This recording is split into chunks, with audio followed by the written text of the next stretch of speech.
Berarti salam toko ngono lah ya. Nah, rasa salam, salam. Iya, ya salam.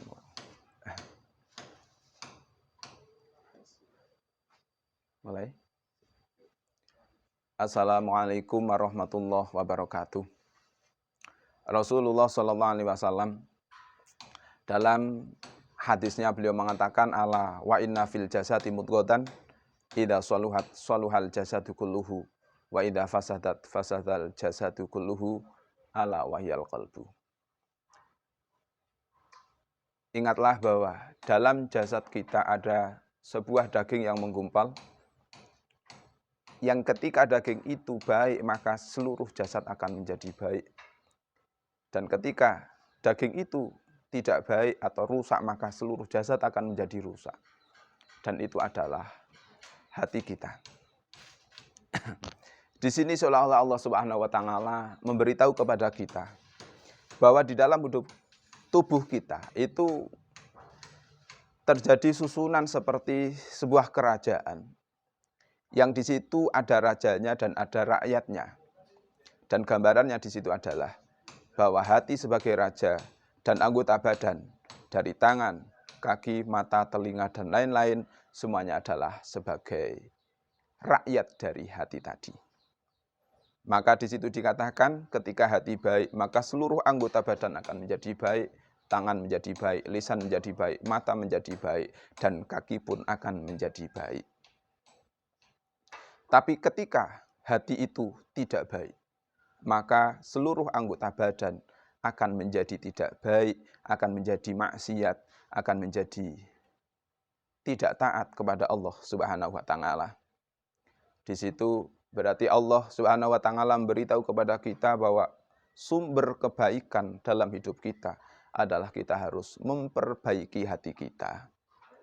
Harus membersihkan hati kita dari kotoran-kotoran, dari bagian-bagian nafsunya setan.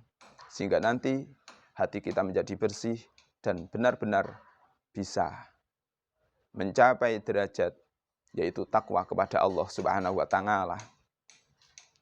Yang perlu kita ketahui adalah untuk membersihkan hati, maka ada beberapa hal. Di sini ada 6 perkara untuk bisa membersihkan hati kita. Pertama dikatakan membaca Al-Quran dengan tahu maknanya. Yang kedua dengan berpuasa, mengosongkan perut. Yang ketiga dengan qiyamul lail, yaitu sholat malam yang kita lakukan. Yang keempat adalah duduk dengan orang-orang soleh.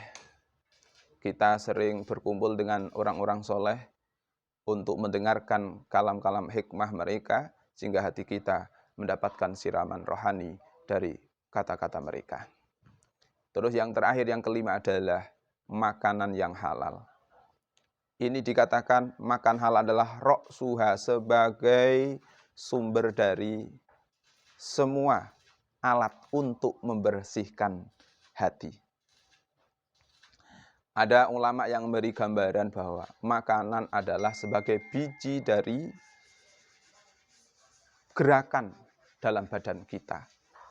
Kita tahu bahwa ketika kita menanam sesuai dengan biji yang kita tanam, maka itulah nilai atau kualitas dari tanaman yang tumbuh nantinya.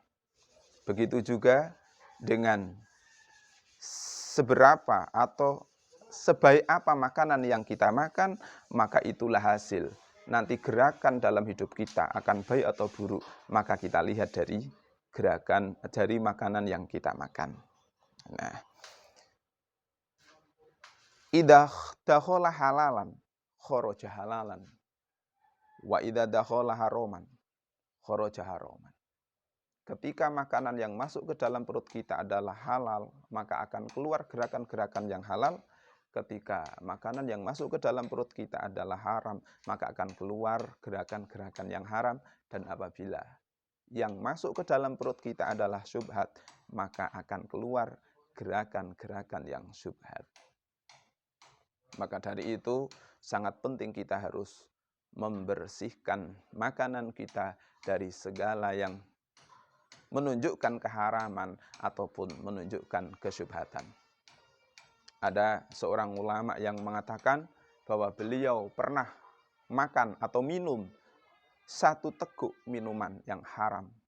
Ternyata efek dari minuman tadi menjadikan hatinya keras, hatinya tidak khusyuk. Sampai 40 hari efek ini baru bisa dihilangkan. Untuk semuanya, maka mari kita berusaha untuk membersihkan hati kita supaya nanti menimbulkan gerakan yang diridhoi oleh Allah Subhanahu wa taala dengan selalu berusaha untuk makan makanan yang halal. Demikian, semoga bermanfaat. Wassalamualaikum warahmatullahi wabarakatuh.